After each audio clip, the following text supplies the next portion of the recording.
कहानी की शुरुआत में हम 3 चोरों को देखते हैं जिन्होंने मिलकर एक रेस ट्रैक के काउंटिंग रूम में घुसकर चोरी करने का प्लान बनाया था। सब कुछ प्लान के मुताबिक चल रहा था, लेकिन अचानक काउंटिंग रूम के पीछे एक एम्प्लॉय अपनी फैमिली के साथ आ गया। उसने बाहर कुछ अनजान गाड़ियां खड़ी देखी और तुरंत समझ गया कि अंदर डकैती चल रही है। लेकिन पुलिस को फोन करने की बजाय उसने बंदूक उठाई और कहा कि वो खुद चोरों को ही लूटने जा रहा है। वो बाहर दौड़ा और चोरों की उस टीम पर अंधाधुंध गोलियां चला दी। फिर उसने पैसों का एक बैग उठाया और भागने लगा। तब चोरों का लीडर पार्कर तुरंत उसके पीछे दौड़ा, पर वो आदमी सीधा घोड़ों के रेस ट्रैक के बीच में गाड़ी ले गया। अब दौड़ते हुए घोड़े उसकी गाड़ी से टकरा गए। पार्कर किसी तरह घोड़ों के नीचे से बचते हुए निकला, जबकि घोड़े उस आदमी की गाड़ी के ऊपर से कूद रहे थे। आखिरकार पार्कर ने उसे गोली मारी और अपने पैसे वापस ले लिए, लेकिन जाते जाते उसने एक छोटा सा तोहफा छोड़ दिया। इसके बाद पार्कर और उसकी टीम अपने अड्डे पर पहुंची। बदकिस्मती से उनका एक साथी मर चुका था और तीसरे चोर फिली के कंधे में गोली लगी थी।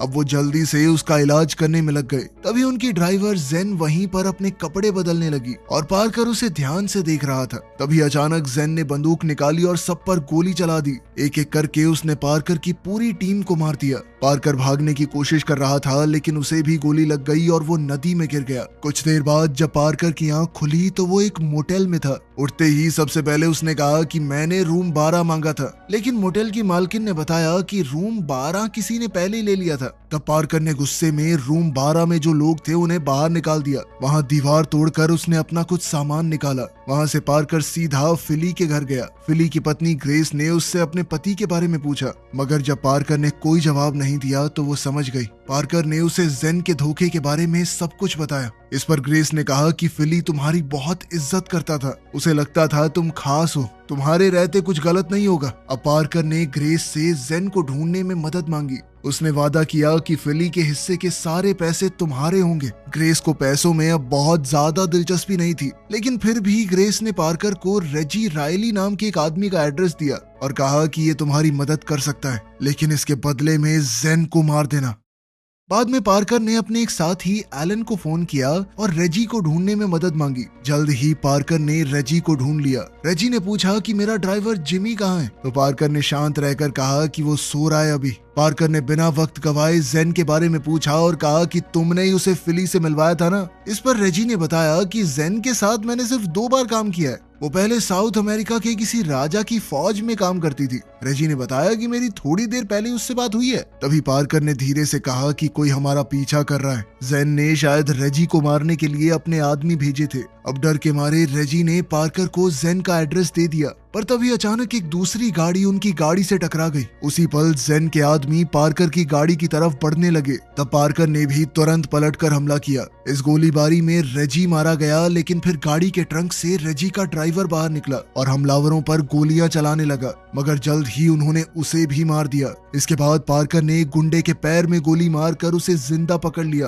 पार्कर ने सोचा कि इसी आदमी के जरिए वो जेन तक पहुंच सकता है। दूसरी ओर जेन बॉस्को नाम के एक आदमी से मिल रही थी। बॉस्को उसे आज रात अगली हाइस्ट का प्लान देने वाला था। जेन ने उससे कहा कि तुम्हें अंदाजा नहीं है, लेकिन तुम बहुत भलाई का काम कर रहे हो। लेकिन बॉस्को को सिर्फ अपने पैसे चाहिए थे, क्योंकि उसे पता था कि जैसे ही जेन को प्लान मिलेगा वो उसे मार डालेगी। उसे तो जेन पर रत्ती भर भी भरोसा नहीं था। तभी अचानक पार्कर वहां घुस आया और जेन पर बंदूक तान दी। वो कहने लगा कि मेरे पैसे कहाँ हैं। जैसे ही बॉस्को ने अपनी बंदूक निकालने की कोशिश की तो पार्कर ने उसे तुरंत गोली मार दी। तभी जेन चीख उठी कि क्या कर दिया तुमने। जेन को किसी भी हाल में वो जिंदा चाहिए था। जेन ने पार्कर से मिले हुए सारे पैसे इस नए मिशन में लगा दिए थे और अब पार्कर ने सब कुछ बर्बाद कर दिया। तभी अचानक बॉस्को उठा, क्योंकि वो अभी भी जिंदा था, और उसने जेन पर गोली चला दी। तब पार्कर ने उसे दोबारा गोली मारी और इस बार उसे खत्म कर दिया। फिर पार्कर ने जेन से उनकी अगली हाइस्ट के बारे में पूछा, तो जेन ने बताया कि वो लोग एक बैंक ट्रक लूटने वाले हैं। इस एक चोरी से वो रिटायर हो सकते हैं।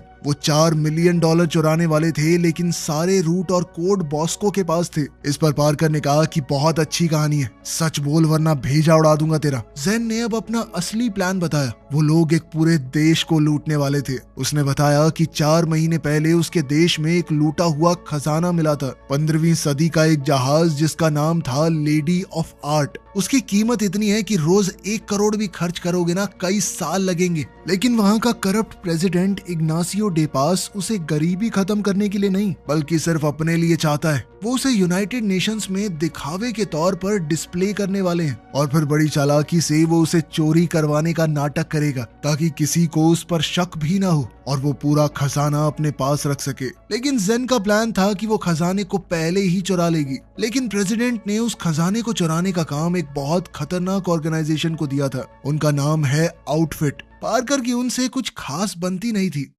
अब हम आउटफिट के हेडक्वार्टर्स में उनके लीडर लोजीनी को देखते हैं, जो अपने एक आदमी केन से पूछ रहा था कि सब कुछ सही चल रहा है ना। केन ने जवाब दिया कि सब कुछ बढ़िया है, बस बॉस्को गायब है, लेकिन वो अपना काम पहले ही पूरा कर चुका है, इसीलिए लग तो नहीं रहा कि कोई दिक्कत आएगी। पर लोजीनी कहने लगा कि मैं कोई रिस्क नहीं ले सकता, बॉस्को को ढूंढ कर लाओ किसी भी हाल में। अब पार्कर अपने साथी एलन के साथ जेन के बॉस कर्नल फेब्रिसियो से मिलने गया। कर्नल उन्हें उस जहाज की कहानी बताने लगा, लेकिन पार्कर ने उसे बीच में रोकते हुए कहा कि कहानी नहीं चाहिए साहब, प्लान बताओ करना क्या है। पार्कर ने कहा कि चोरी में मैं मदद करूंगा, लेकिन बदले में मुझे 30% हिस्सा चाहिए, जो लगभग $300 मिलियन बनता है। उन्होंने एक नकली स्टैचू बना रखी थी जो लेडी ऑफ आर्ट की तरह दिखती थी। उनका प्लान ये था कि वो असली स्टैचू से उसे बदलकर चोरी को कवर अप कर लेंगे। तब पार्कर ने कहा कि चोरी को छुपाना तो हमारी सबसे छोटी प्रॉब्लम है, उनकी सबसे बड़ी प्रॉब्लम है यूएन की बिल्डिंग। वो दुनिया की सबसे ज्यादा सिक्योरिटी वाली बिल्डिंग्स में से एक है। पार्कर ने फिर कहा कि हम वहां से नहीं चुरा पाएंगे, हम ये खजाना प्रेसिडेंट के चोरों से चुरा सकते हैं, पहले उन्हें चुराने दो फिर उनसे चुरा लेंगे। इसके बाद जेन की टीम के एक मेंबर ने पार्कर को वार्निंग दी कि जेन से दूर रहना। जल्द ही एलन को भी इस बात की खबर लग गई कि जो ग्रुप प्रेसिडेंट के लिए चोरी करने वाला है वो कोई और नहीं बल्कि आउटफिट ही है।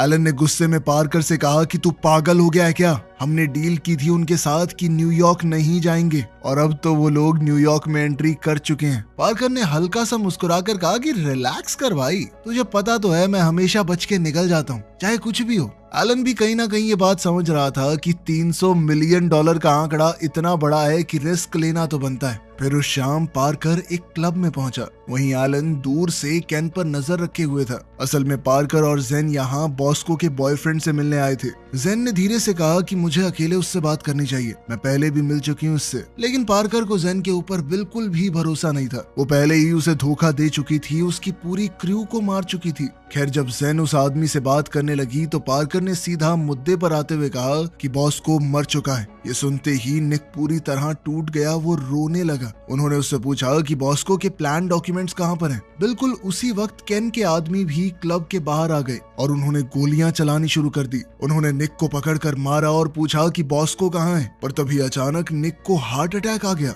जेन ने तुरंत कहा कि मैं डॉक्टर हूँ और फिर मौका देखकर उसने गुंडों पर फायरिंग की और निक को बचाने की कोशिश भी। इसी बीच पार्कर सीधा ऊपर बॉस्को के कमरे में चला गया। उसने उसके एक स्टफ टॉय को पूरी तरह फाड़ दिया। असल में बॉस्को के पास बहुत सारे ऐसे टॉयज थे। आखिरकार पार्कर को प्लान डॉक्यूमेंट्स मिल गए, लेकिन तभी केन वहां आ पहुंचा। जल्द ही पार्कर और केन के बीच जबरदस्त फाइट शुरू हो गई। आखिर में पार्कर ने केन को बालकनी से नीचे फेंक दिया। नीचे पुलिस मौजूद थी और पार्कर ने केन को सीधा उनकी गाड़ी पर गिरा दिया। लेकिन पार्कर ने एलन को ये नहीं बताया कि केन ने उसे देख लिया है। अब खबर आउटफिट के लीडर तक पहुंच जाएगी। खैर फिर वो लोग वहां से सुरक्षित निकल गए।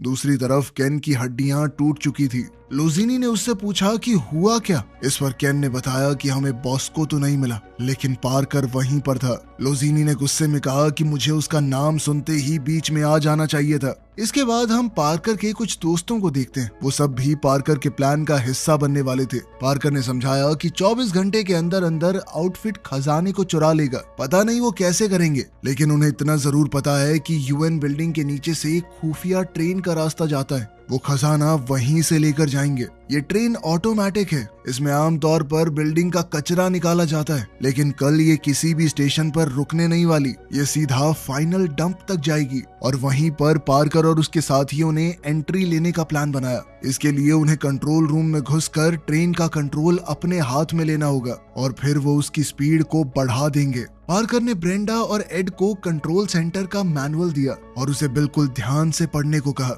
उसने कहा कि बॉस्को के प्लान्स के मुताबिक वहां पर आउटफिट का एक आदमी भी होगा। इसलिए उन्हें इस आदमी को संभालना होगा। वहीं एलन की जिम्मेदारी थी कि उसे ट्रेन स्टेशन पर जाकर फेल सेफ डिसेबल करने हैं, ताकि तेज भागती हुई ट्रेन के ब्रेक अपने आप एक्टिवेट ना हो जाएं। 70 मील प्रति घंटे की रफ्तार से भागती हुई ट्रेन बिल्कुल यहीं पर क्रैश करेगी और फिर पार्कर का क्रू सारा खजाना चुरा लेगा। अब प्लान समझाकर पार्कर वहां से निकल गया। वो एक होटल में चेक इन करने गया और रूम नंबर 12 मांगा, लेकिन जेन उससे पहले ही वहां पहुंच चुकी थी। जेन ने उसकी आंखों में देखकर कहा कि हमें इस मिशन को किसी भी हाल में सफल करना होगा। वो ये रिस्क नहीं ले सकती कि पार्कर डर के मारे पीछे हट जाए। लेकिन तभी मैटियो वहां आ गया, जो जेन को पसंद करता था, और उसने तुरंत पार्कर पर हमला कर दिया। उसने पार्कर को बर्फ में बाहर बांध दिया और उस पर बाल्टियों से पानी डालने लगा। उसने बेरहमी से कहा कि 30 मिनट के अंदर तू यहीं मर जाएगा, क्योंकि आउटफिट वाले तुझे लेने आ रहे हैं। तब पार्कर ने गुस्से में कहा कि तुम लोग पागल हो क्या थोड़े से? तुम्हें लगता है आउटफिट वाले तुम्हें ऐसे ही छोड़ देंगे? उन्हें सब कुछ पता चल जाएगा कि तुम क्या कर रहे हो। इस पर मैटियो ने हंसकर कहा कि हम थोड़ी मिलेंगे उनसे, उन्हें सिर्फ यहाँ पर तुम ही मिलोगे, उनके जानी दुश्मन। जब मैटियो और उसका पार्टनर वहां से जा रहे थे, तब